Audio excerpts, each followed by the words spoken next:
வணக்கம். இது அக்ஷரம் அக்ஷயம். இன்றைக்கி நாம் ஹிந்தி பாலபோதினி அப்படிங்கிற பரீட்சையை பற்றி நம்ம பார்க்க போகிறோம். தக்ஷின் பாரத் ஹிந்தி பிரச்சார் சபாவால் நடத்தப்படக்கூடியது. பரீட்சைய எக்ஸாமுக்கு முன்னால் உள்ள லெவல் அப்படின்னு இதை சொல்லிக்கலாம். முன்னாடியெல்லாம் ஹிந்தி பாலபோதினி அப்படிங்கிறது பல வருஷமாக இருக்குது. ஆனாலும் முன்னாடி ஒரு 50 பேராவது இருந்தால் தான் அந்த பரீட்சைக்கு அனுப்ப முடியும் அப்படிங்கிற சூழ்நிலை இருந்தது. இப்போது போன ஆகஸ்ட்டு இந்த பிப்ரவரி இதில் 2 தடவை இந்த எக்ஸாம் நடத்தியிருக்காங்க. இந்த 2 தடவையும் அவங்க பரீட்சைய எக்ஸாம் நடக்கக்கூடிய அதே டேட்டில் அதே சென்டரில் இதை நடத்தியிருக்காங்க. ஸோ இப்போலாம் நம்ம எப்படி பரீட்சை எக்ஸாமுக்கு ப்ரிப்பேர் பண்ணி அனுப்புகிறோமோ அதை மாதிரி இதையும் நம்ம ப்ரிப்பேர் பண்ணி அனுப்பலாம் அப்படின்னு ஒரு வாய்ப்பு இப்போ கொடுக்கப்பட்டிருக்கு. 50 பேர் கண்டிப்பாக இருக்கணும் அப்படிங்கிற அந்த கண்டிஷன் இப்போ இல்லை. இப்போ பரீட்சை எக்ஸாமுக்கு நம்ம அனுப்பும்போது எத்தனை ஸ்டூடெண்ட் இருக்கிறாங்களோ அவங்க ஒரு ஸ்டூடெண்ட் இருந்தாலும் நம்ம அனுப்ப முடியும் இல்லையா, சென்டரில் நடக்குது அப்படிங்கும்போது. அதை மாதிரி பாலபோதினியும் இப்போ ஸ்டார்டிங்கில் நம்ம புதுசாக நம்ம ஆரம்பிக்கும்போது ஒரு ஸ்டூடெண்ட் இருந்தாலும் நம்ம அனுப்பலாம். அப்படி ஒரு வாய்ப்பு இப்போ இருக்குது. இதனுடைய சிலபஸ் எப்படி இருக்கும் அப்படின்னா, பரீட்சையை விட சிம்பிளாக இருக்கும்.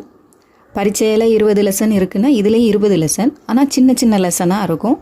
அதனுடைய எக்ஸசைஸும் உங்களுக்கு கொஷின் ஆன்சரும் சிம்பிளாக இருக்கும். ஸோ அந்த குழந்தைங்க பரீட்சையை படிக்கிறதுக்கு முன்னாடி இதை படிக்க வச்சு அனுப்பிச்சோம் அப்படின்னா அவங்க சிரமமாக ஃபீல் பண்ண மாட்டாங்க. இப்போ நிறைய ஸ்கூலில் பாடம் பேர்டனாக இருக்குது அப்படின்னு சொல்லிட்டு இந்த ஹிந்தி கிளாஸுக்கு வரதே சிரமப்பட்டு வர மாதிரி நிறைய குழந்தைங்க இருக்கிறாங்க. படிக்கிறதுக்கும் வாசிக்கிறதுக்குமே சிரமப்படக்கூடிய குழந்தைங்க இப்போல்லாம் நிறைய இருக்கிறாங்க. கோவிடுக்கு அப்புறம் இங்கிலீஷ் தமிழ் கூட வாசிக்க சிரமப்படக்கூடிய குழந்தைங்க இருக்கிறாங்க. இத்தனை வருஷம் ஆன பிறகும் 5-6 வருஷம் ஆன பிறகும் அந்த அவங்கள வாசிக்க வச்சு கொண்டு வர்றதுங்கிறது கொஞ்சம் சிரமமான விஷயமா இருக்குது. பரீட்சை எக்ஸாம் சேர்த்தாலே அவங்கள அந்த வாசித்தலில் நம்ம கொண்டு வர்றது கொஞ்சம் சிரமமாக இருக்குது. அப்படிங்கும்போது இப்போ இந்த பாலபோதினியை இந்த மாதிரி நமக்கு ஒரு வசதி ஏற்படுத்தி கொடுத்துருக்கிறதுனால நம்ம இதை படிக்க வச்சுட்டு அவங்க பரீட்சையை படிக்க வைக்கும்போது நமக்கு ஈஸியாக இருக்கும். இந்த பாலபோதினிக்கும் முன்னால் எழுத வைக்கிற மாதிரி அக்ஷராபியாஸ் அப்படின்னு ஒன்று இருக்குது. ஹிந்தி சுலேக் அப்படின்னு முதல்ல அந்த பேர் சொல்லியிருந்தாங்க அந்த புத்தகத்துக்கு.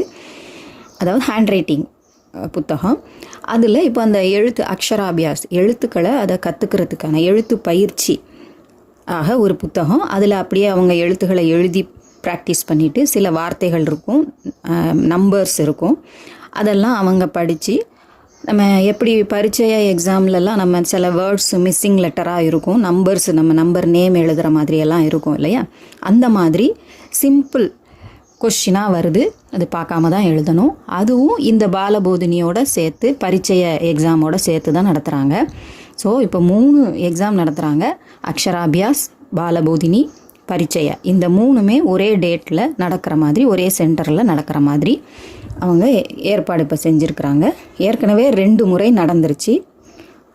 ஆகஸ்ட் 25லையும் பிப்ரவரி 26லையும் 2026லையும் ஏற்கனவே 2 தடவை நடந்து அதுக்கு ரிசல்ட்டும் போட்டாச்சு.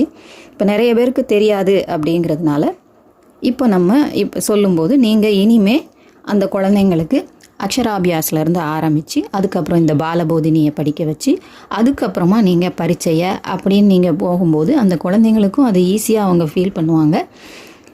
படிக்கிறத சிரமமாக நினைக்க மாட்டாங்க.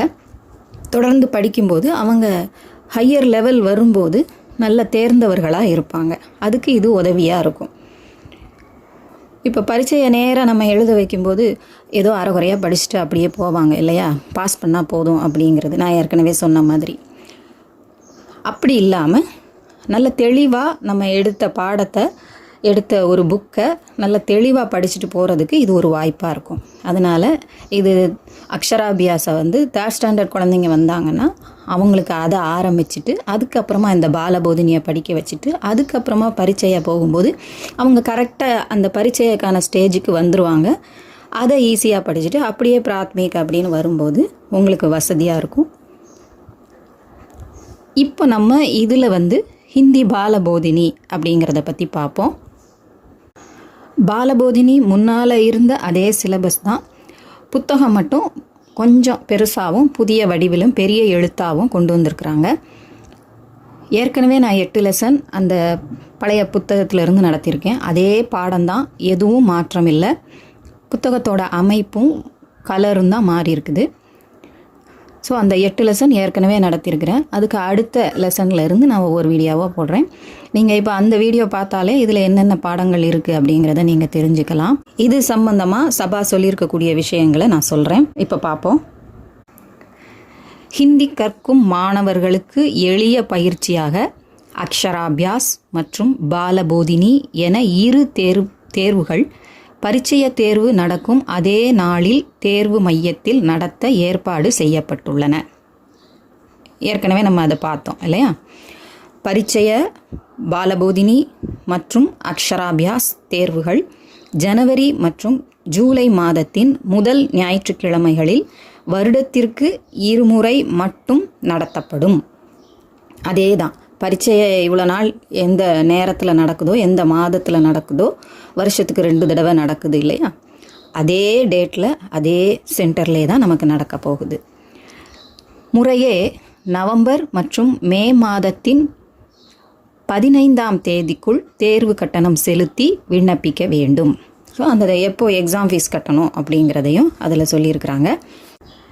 பரீட்சைய புக்கு உங்களுக்கு வெளியில் கடைகள்லேயும் கிடைக்கும்.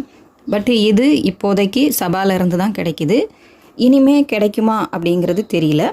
இப்போது நீங்கள் வாங்கணும் அப்படின்னு நினச்சிங்கன்னா சபாவை தான் நீங்கள் தொடர்பு கொள்ளணும். புத்தக பிரிவுக்கு தொடர்பு கொண்டு அவங்களுக்கு கால் பண்ணி அவங்க சொல்லக்கூடிய கைடன்ஸை ஃபாலோ பண்ணி நீங்கள் புக்கு வாங்கிக்கலாம்.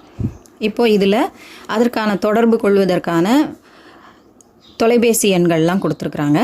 புத்தகங்கள் பெற புத்தக விற்பனை பிரிவை தொடர்பு கொள்ளவும் தொலைபேசி எண் இது. அப்புறம் புத்தகங்கள் பெற அந்த பேங்க் அக்கௌண்ட் டீட்டெயில்ஸ் கொடுத்துருக்குறாங்க என்ற வங்கி கணக்கில் செலுத்தி ஒரிஜினல் செலானுடன் கடிதம் அனுப்பவும் அப்படின்னு இருக்காங்க. ஸோ புக்கு வாங்குறதுக்கு இதான் டீட்டெயில். மீதி எல்லாமே நீங்கள் இந்த கொடுத்துருக்குற நம்பரில் சபாவுக்கு தொடர்பு கொண்டு இதை பற்றி நீங்கள் கேட்டுக்கலாம். பிரச்சாரக் தங்களுடைய ஸ்டூடெண்ட்டை எப்படி பரீட்சை எக்ஸாமுக்கு அனுப்புகிறோமோ அதை போல் இந்த எக்ஸாமுக்கும் நீங்கள் அனுப்பலாம். அதே டைமில் தான் நீங்கள் இதை செய்ய வேண்டியிருக்கும். சரியா? ஸோ பாலபோதினி எழுத வச்சுட்டு நீங்கள் அதுக்கப்புறமா பரீட்சை எழுத வைக்கலாம். அதுக்கு முன்னாடி அக்ஷராபியாஸ் அப்படிங்கிற தேர்வையும் நீங்கள் எழுத வைக்கலாம். இப்போ இந்த புத்தகத்தில் முதல் பக்கத்தில் கொடுக்கப்பட்டிருக்கக்கூடிய அந்த பதிப்புரையில் என்ன சொல்லியிருக்காங்கன்னு பார்ப்போம். பள்ளிகளில் ஹிந்தி மொழியை விரும்பி பயிலும் மாணவ மாணவிகளை கருத்தில் கொண்டு ஹிந்தி பாலபோதினி 1 என்ற இந்த புத்தகத்தை சபா வெளியிட்டிருக்கிறது. பள்ளி மாணவர்கள் ஹிந்தி மொழியை விரும்பி கற்கும் அதே வேளையில் அவர்களின் பள்ளிப்படிப்பில் எக்குறையும் ஏற்படக்கூடாது என்ற நோக்கில் பாடங்களும் பயிற்சிகளும் மிகவும் எளிதானதாக அமைக்கப்பட்டுள்ளன. கற்பித்தலில் ஆசிரியர்களின் பங்கே மகத்தானது. ஏன்னா இது ஒரு புக்கு இருக்குது அப்படின்னா நம்ம எந்த அளவுக்கு அதை சொல்லி கொடுக்குறோம், குழந்தைங்களுக்கு சரியான முறையில் உச்சரிப்புகளை சொல்லி கொடுக்குறோமா, அவங்க கரெக்டாக அதை உச்சரிக்கிறாங்களா அப்படிங்கிறத பார்த்து அவங்க புரிஞ்சிக்கிறாங்களா அப்படிங்கிறதுல நம்ம ரொம்ப கவனம் செலுத்தணும். அதுதான் ரொம்ப முக்கியம். அப்போது அந்த ஆசிரியர்கள் எதையெல்லாம் மனசில் வச்சு கரெக்டாக அவங்களுக்கு சொல்லி கொடுக்கணும் அப்படிங்கிறதுக்கான குறிப்புகளும் இந்த புத்தகத்தில் பின்னால் கொடுத்துருக்குறாங்க. ஒவ்வொரு பாடத்தோட வியாக்கியான் மாலாக்கு முன்னாலேயும் அந்த எக்ஸசைஸோட ஆன்சர்ஸ் பின்னால் கொடுத்துருப்பாங்க இல்லையா, அதுக்கு முன்னாலேயும் ஒரு பேராகிராஃபில் இந்த பாடத்தில் என்னென்ன ஆசிரியர்களுக்காக அந்த குறிப்பு கொடுத்துருக்குறாங்க. நம்ம ஸ்கூல்லையும் ஸ்கூல் புக்லேயும் நமக்கு இருக்கும் இல்லையா, இந்த பாடத்தில் நம்ம இந்தந்த விஷயங்கள்லாம் நம்ம குழந்தைங்களுக்கு கொண்டு போய் சேர்க்கணும் அப்படிங்கிற மாதிரி இங்கேயும் சொல்லியிருக்கிறாங்க. எதை எந்த மாதிரி எந்த உச்சரிப்பை எப்படி சொல்லி கொடுக்கணும், எப்படி சொல்லி கொடுக்கக்கூடாது அப்படிங்கிறதையும் அதில் தெளிவாக சொல்லியிருப்பாங்க. அவர்களுக்கு உதவி புரியும் நோக்கில் இப்புத்தகத்தில் வியாக்கியான் மாலா பகுதியும் சேர்க்கப்பட்டுள்ளது. இப்பகுதியில் கூறப்பட்டிருப்பதை விடவும் சிறப்பான வகையில் ஆசிரியர்கள் தங்கள் மாணவ மாணவியருக்கு பயிற்றுவிப்பார்களேயானால் அது வரவேற்கத்தக்கதும் மகிழ்ச்சிக்குரியதும் ஆகும். அவர்களிடம் நாம் வேண்டுவதும் அதுவே. நல்ல தெளிவாக சொல்லியிருக்காங்க. அதில் குறிப்புகள் கொடுத்துருக்கிறது மட்டுமல்ல, அதுக்கும் மேலாக உங்களுடைய திறமையையும் சேர்த்து இன்னும் நல்லா சொல்லி கொடுத்தீங்கன்னா ரொம்ப அது வரவேற்கத்தக்கது, சந்தோஷமானது, மகிழ்ச்சிக்குரியது ஆகும் அப்படின்னு அவங்க தெளிவாக சொல்லியிருக்காங்க. அவர்களிடம் நாம் வேண்டுவதும் அதுவே, நாங்களும் அதை தான் அவங்கக்கிட்ட விரும்புகிறோம் அப்படிங்கிறத சொல்கிறாங்க, வேண்டுறோம். பள்ளிகளில் பணிபுரியும் ஹிந்தி பிரச்சாரக ஆசிரிய பெருமக்கள் ஹிந்தி பிரச்சாரம் எனும் தேசிய பணியில் சபாவுக்கு பெரிதும் ஒத்துழைப்பு நல்குவார்கள் என்று நம்புகிறோம். ஸோ ஆரம்பத்தில் ஒரு 50 மாணவர்களாக இருக்கணும் அப்படிங்கும்போது இன்ஸ்டியூட்டில் உள்ளவங்களுக்கு எல்லாருக்கும் இருக்காது. நம்ம ஹிந்தி பிரச்சாரக்குகளுக்கு சில பிரச்சாரக்குகள் ஸ்கூலில் வேலை பார்ப்பாங்க. அப்போ அந்த மாணவர்களை அவங்க அனுப்பும்போது பிரச்சாரக்குகளுக்கு நிறைய ஸ்டூடெண்ட்ஸு கிடைப்பாங்க இல்லையா. இப்போ நம்ம பரீட்சையை அனுப்பிட்டு இருக்கோம். அதை மாதிரி இந்த பாலபோதினியையும் இனிமே அனுப்பலாம். ஸ்கூலில் வேலை பார்க்குற பிரச்சாரக் இல்லையா, அவங்க அந்த மாதிரியும் அனுப்பலாம். இப்போ இதில் அதை சொல்லியிருக்காங்க. இது முன்னாடி இருந்த அதே புத்தகத்தில் இருந்த அதே விஷயத்தை தான் இதுலேயும் சொல்லியிருக்கிறாங்க. இப்போ கொஞ்சம் மாறி போச்சுங்கும்போது நம்ம இன்ஸ்டியூட்டில் உள்ளவங்களும், அதாவது அந்த சபாவுக்கு எக்ஸாம்ஸ் அனுப்பக்கூடிய, வீட்டிலேருந்து அனுப்பக்கூடிய பிரச்சாரக், ஒரு சின்ன இன்ஸ்டியூட் நடத்தி அனுப்பக்கூடிய பிரச்சாரக், அவங்களும் இப்போ அனுப்ப முடியுங்கிற நிலைமை இருக்குது. அப்போ எப்படி பரீட்சையை ஸ்கூலில் உள்ள ஸ்டூடெண்ட்ஸுக்கு பிரச்சாரக்கு அனுப்புகிறீங்களோ ஸ்கூலில் வேலை பார்க்குறவங்க, அதை மாதிரி இதையும் நீங்கள் முதல்ல இதை அனுப்பிட்டு அதுக்கப்புறம் அதை அனுப்பலாம். நீங்கள் ஸ்கூலில் பேசி பார்த்து அதை செய்யலாம். எந்த விவரம் வேணும்னாலும் நீங்கள் சபாவுக்கு தொடர்பு கொண்டு அதை கேட்டுக்கலாம். இனிமேல் உள்ளதெல்லாம் அந்த பாடம் நடத்தும்போது அந்த ஒவ்வொரு பாடத்துக்கான குறிப்புகள் என்னென்ன அந்த பாடத்தில் சொல்லிக் கொடுக்கணும் அப்படிங்கிறது ஏற்கனவே ஒரு 8 பாடம் இங்கே நடத்தப்பட்டிருக்கு. அதை நீங்கள் பார்த்துக்கலாம். அதில் அந்த இன்ட்ரோடக்ஷன்லையும் சொல்லியிருப்போம். இனி மீதி உள்ள பாடங்கள் 20 பாடம் மொத்தம் இருக்குது. அதையும் ஒவ்வொன்றா நான் உங்களுக்கு நடத்தி போடுறேன். உங்களுக்கு அது உதவியாக இருக்கும்னு நம்புகிறேன். பிரச்சாரக்க அனைவர்களுக்கும் ஆல் தி பெஸ்ட். உங்கள் குழந்தைங்களை நல்ல முறையில் பாடம் கற்பித்து அனுப்புங்க. குழந்தைங்க நல்ல தெளிவாக படிக்கட்டும். நன்றி, வணக்கம். இனி ஒவ்வொரு பாடமாக நம்ம பார்க்கலாம். தன்யவாத்.